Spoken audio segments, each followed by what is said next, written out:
Kagulat World, isang napakalaking laban ang agad na sasalubong kay Alexandra Ayala sa pagbubukas ng kanyang North American hardcourt campaign. Sa first round ng WTA 500 Mubadala DC Open, makakaharap niya ang Olympic gold medalist at dating world number 4 na si Qinwen Zheng ng China. Ito ay hindi ordinaryong opening match. Para itong China versus Philippines sa sentro mismo ng Washington DC. Isang banggaan ng dalawang Asian tennis stars na parehong may malaking fanbase, matinding ball striking at kakayahang gumawa ng ingay sa pinakamalalaking torneo. Ang laban ay nakatakda sa Lunes, July 27 sa Washington o Martes, July 28 sa Pilipinas. Ang unang main draw matches sa tournament ay magsisimula ng 11 a.m. Washington time, katumbas ng 11 p.m. Philippine time.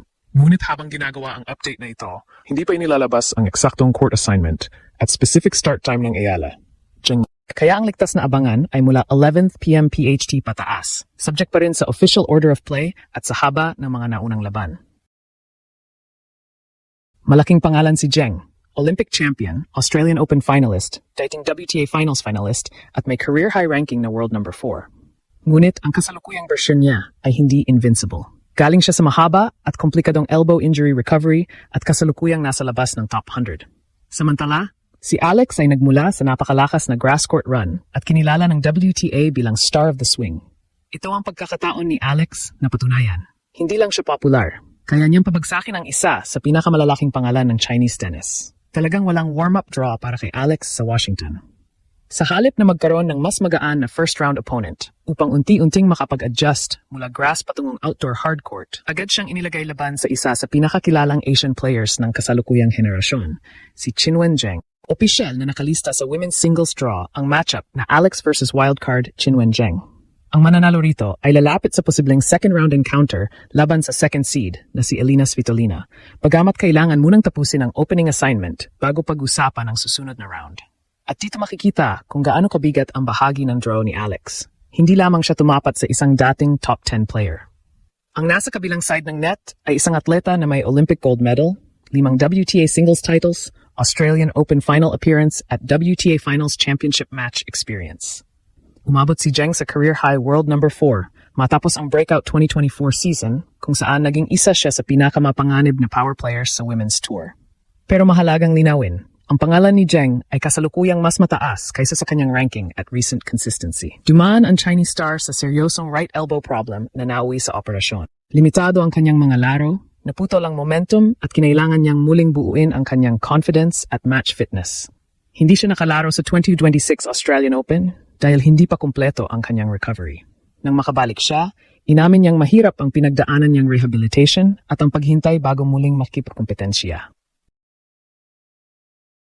Sa kasalukuyang official WTA profile, si Zheng ay nasa labas na ng top 100 at may halos pantay na win-loss record sa season. Hindi ibig sabihin ito na mahina na siya. Ang ibig sabihin lamang, hindi na ito ang parehong Zheng na umaakyat sa court bilang established top 5 favorite sa halos bawat laban. May mga araw na lumalabas pa rin ang kanyang elite power, pero mayroon ding mga sandali ng inconsistency, pressure, at physical uncertainty. Kaya napaka-interesante ng teaming ng matchup. Si Alex naman ay papasok na may bagong antas ng confidence matapos ang napakalaking grass court breakthrough. Nanalo siya sa Birmingham, gumawa ng makasaysayang Grand Slam run at pagkatapos ay binoto bilang WTA Star of the Grass Court Swing. Ayon sa WTA, kinailangan niyang lampasan ang mahihirap na weather delays sa Birmingham bago dalhin ang momentum hanggang Wimbledon at makarating sa second week ng major. Ngunit ibang pagsusulit ang hardcourt. Sa grass, malaking tulong kay Alex ang mababang bounce, mabilis na tempo at kakayahan niyang kumuha ng bola ng maaga. Sa Washington hardcourt, mas mataas at mas predictable ang bounce. Mas magkakaroon si Zheng ng panahon para i-load ang kanyang forehand at gamitin ang natural power mula sa baseline. Ang pangunahing armas ni Zheng ay ang first serve at explosive forehand. Kapag nakapag-set siya ng maayos, kaya niyang tapusin ang puntos sa isa o dalawang malalakas na palo. Hindi magandang plano para kay Alex ang manatili sa gitna at makipagpalitan lamang ng lakas. Sa pure power contest, natural na may advantage ang mas matangkad at mas mabigat pumalo na Chinese star. Dapat maging mas matalino ang approach ng Filipina. Kailangan niyang guluhin ang rhythm ni Zheng sa pamamagitan ng early ball contact, pagbabago ng direction at paggamit ng sharp angles. Mahalaga ring hindi niya hayaang komportable si Zheng sa forehand corner. Pwedeng pagtrabahuhin ni Alex ang backhand side, saka biglang baguhin ang direksyon at umatake sa open court. Isa pang malaking factor ang movement. Kapag napilitang humabol ng pahalang si Zheng, mababawasan ang oras niya para makapag-set at makapag-release ng full power. Doon maaring pumasok ang bilis, anticipation at court intelligence ni Alex. At huwag kalimutan ang pressure. Sa papel, maaring maraming neutral observers ang pabor kay Zheng dahil sa kanyang resume. Ngunit dahil sa kasalukuyang rankings at kondisyon, hindi na siya maaring pumasok ng relaxed. Alam niyang bawat maagang pagkatalo ay muling magbubukas ng tanong tungkol sa kanyang comeback. Samantalang si Alex ay may freedom na umatake. Siya ang player na mabilis ang pag-akyat, sariwa ang confidence, at may napakalaking Filipino crowd na posibleng sumuporta sa Washington. Unahin natin ang pinakamahalagang impormasyon para sa mga manood sa Pilipinas. Ang Mubadala DC Open Main Draw ay magsisimula sa Monday, July 27 sa Washington, D.C. Dahil 12 oras ang pagitan ng Washington at Pilipinas sa panahong ito, ang opening day ay papasok na sa Tuesday, July 28 Philippine Time.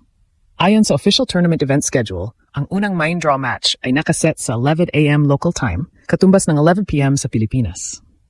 Gayunman, wala pang nakalistang exact start time at court assignment para sa Ayala Zheng match sa official daily schedule habang ginagawa ang preview na ito. Ang schedule page ay nagpapakita pa lamang ng July 26 qualifying matches. Kaya huwag nating sabihing eksaktong 11 p.m. ang first serve ni na Alex at Zheng. Ang tama ay, ang final time ay depende sa official order of play, court assignment at haba ng mga naunang laro. Sa preparation naman, nakita si Alex na nagsasanay sa Washington, kasama si American wildcard Ashlyn Krieger. Inulat ding isang oras ang kanilang hitting session at may mga Filipino supporters nang naroon sa practice venue. Ibig sabihin, hindi lamang siya nag-a-adjust sa surface. Nararamdaman na rin niya ang home-away-from-home atmosphere na madalas sumunod sa kanya sa international tournaments. Narito ang tatlong pinakamahalagang susi para manalo si Alex. Una, mataas na first serve percentage. Hindi kailangang puro ace. Mas mahalagang maiwasan ang sobrang daming second serves dahil agresibong returner si Zheng. Kapag nakuha ni Alex ang unang serve at naka-establish agad ang court position, siya ang maaring unang umatake. Ikalawa, huwag hayaang maging stationary hitting contest. Kailangan gumalaw si Zheng. Cross-court muna, saka baguhin ang direksyon. Short angle, deep ball, pagkatapos ay pasukin ang court kapag may maikling reply. Mas magiging epektibo si Alex kapag siya ang kumokontrol sa geometry ng rally, hindi kapag sinasabayan niya lang ang lakas ng kalaban. Ikatlo, attack the second serve.